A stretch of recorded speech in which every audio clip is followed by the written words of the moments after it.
21 দিন হ'ল জুবিনৰ লগত কি হৈছিল আমি জানিবই লাগিব। জুবিনৰ সমাধি ক্ষেত্ৰত অনুৰাগীৰ মাজত কান্দি কান্দি মন্তব্য গৰিমা গাৰ্গৰ। সকলো অনুৰাগীক সদায় #জাষ্টিছ ফৰ জুবিন গাৰ্গ লিখিবলৈ অনুৰোধ।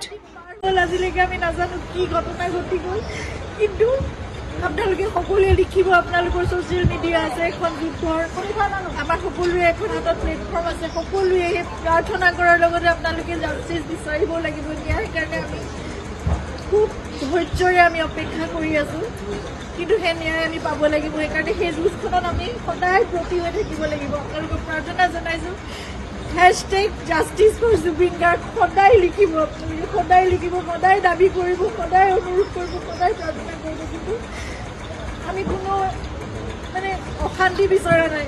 শান্তিপূৰ্ণভাৱে যাতে ন্যায় ব্যৱস্থা আমাক সেইখিনি ন্যায় দিয়ে, সেয়াই প্ৰাৰ্থনা কৰিছোঁ।